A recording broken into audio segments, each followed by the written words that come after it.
নানার কবরে চিরনিদ্রায় শায়িত হলেন স্কোয়াড্রন লিডার আসিম জাওয়াদ। মানিকগঞ্জ সদরের সেওতা কবরস্থানে রাষ্ট্রীয় মর্যাদায় তাঁকে দাফন করা হয়েছে। অশ্রুজলে শেষ বিদায় জানান তাঁর সহকর্মী ও স্বজনরা। লাল সবুজের পতাকা মোড়ানো কফিন, শেষবারের মতো সহকর্মীদের কাঁধে আসিম জাওয়াদ। অশ্রুসিক্ত নয়নে বিদায় বীর যোদ্ধাকে। ঢাকা সেনানিবাসে বিমান বাহিনীর বাসার প্যারেড গ্রাউন্ডে হয় তার ফিউনারেল প্যারেড ও দ্বিতীয় জানাজা। এরপর রাষ্ট্রপতি, প্রধানমন্ত্রী ও 3 বাহিনীর পক্ষ থেকে শ্রদ্ধা জানানো হয়। দেশের জন্য প্রাণ বিসর্জন গর্বিত করছে বাবাকে। মরদেহ নিতে এসে ছেলের হয়ে ক্ষমা চাইলেন যে কোনো ভুল ত্রুটির জন্য।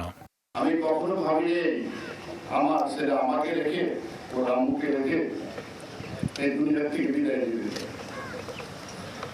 সবচেয়ে বড় ছেলেটা আমার, ওর দুটো ছেলে, ছোট ছেলে এবং মেয়ে আমার কাছে লেগে যাচ্ছে। আল্লাহ জানি না আমি ওদেরকে কত লোক ওর মতো করে দেখতে পারবো। এরপর মরদেহ নেওয়া হয় গ্রামের বাড়ি মানিকগঞ্জে। শহীদ মিরাজ তপন স্টেডিয়ামে পৌঁছায় বিমান বাহিনীর হেলিকপ্টার। কফিনবন্দি মরদেহ নামিয়ে আনেন সহযোদ্ধারা। তাকে এক নজর দেখতে ছুটে যান আত্মীয় স্বজন সহ অনেকে। সবার সাথে মিশতো, ভালোভাবে চলতো, কারোর সাথে কোনো রাগ করতো না। তার মন মানসিকতা একটু অন্যরকম ছিল আর কি। তার প্রয়াতে আমরা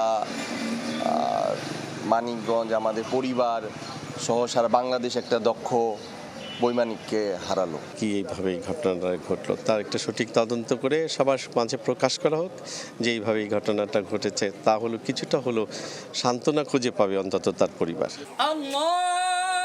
বাদ জুমা তৃতীয় জানাজা শেষে আসিম জাওয়াদের মরদেহ নেওয়া হয় সেওতা কবরস্থানে।